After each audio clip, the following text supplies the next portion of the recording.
Today I'm going to be talking about the concept of Orientalism, an idea coined by Edward Said in his 1978 book of the same name, a prevalent idea in post-colonial theory as well. As I understand it, Orientalism is a lens that the West, or the Occident, looks at the East, the Orient. This lens that the West sees the East through is a distorted view constructed by higher powers through the use of art, literature, television, film, to show the East as an underdeveloped and uneducated part of the world. A barbaric, violent, mystified place full of secrets and monsters that has somehow resisted the advancement of time.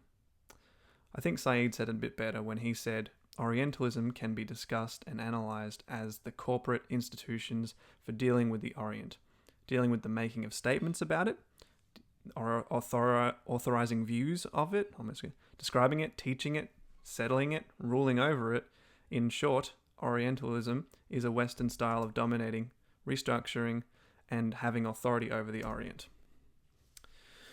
Said splits Orientalism into two distinct parts in his book: the early European Orientalism of Britain and France, and the modern Orientalism of the US. He states that from the beginning of the 19th century until the end of World War II, France and Britain dominated the Orient and Orientalism. Since World War II, America has dominated the Orient and approaches it as Britain and France once did. He dates early Orientalism back to Napoleon and his imperial conquest of Egypt. Not only did he succeed in conquering Egypt in a military fashion, but also in an information sense as well. Let me explain. Napoleon brought with him not only an army, but scholars as well.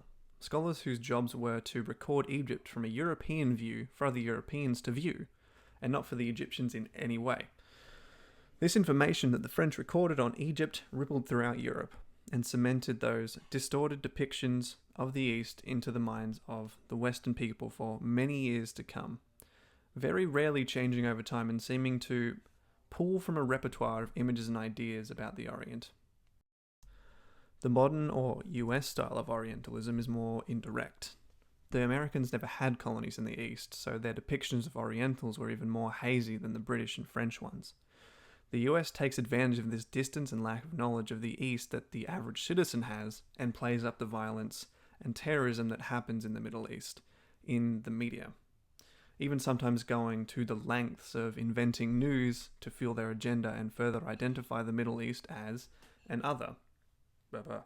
This way of spreading ideas and stereotypes also shows up in popular culture. I'll specifically be looking at Indiana Jones to illustrate this. In a scene from Raiders of the Lost Ark, where Indiana walks into a bar full of Egyptians, lazing around, smoking, drinking, he threatens someone, and then every Egyptian in the place pulls out a semi-automatic weapon or a sword and points it at him.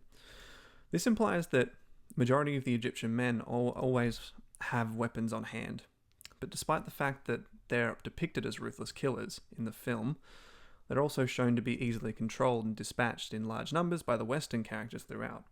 It makes no sense.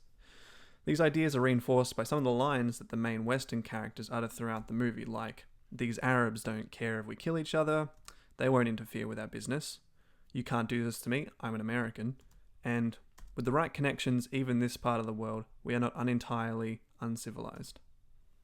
3. Although Orientalism is a highly regarded text and is now required reading at many different educational institutions, it isn't without its fair share of criticisms. Some critics accuse Said of occidentalizing to the extent of anti-Western rhetoric from a Western-trained elite of Palestine descent. Another is that Said comes off at points as too personal in his reasons for writing the book.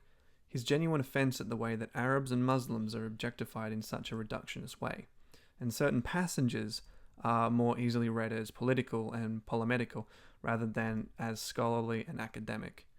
A final critique of Said's work is that even though India, Japan, and China are a part of the Orient and Orientalism, Said doesn't really cover them in his work. He even acknowledges this fact in the introduction of Orientalism, stating that it was not because these regions were not important, they obviously were and have been, but because one could discuss Europe's experience of the Near Orient or of Islam apart from its experience of the Far Orient.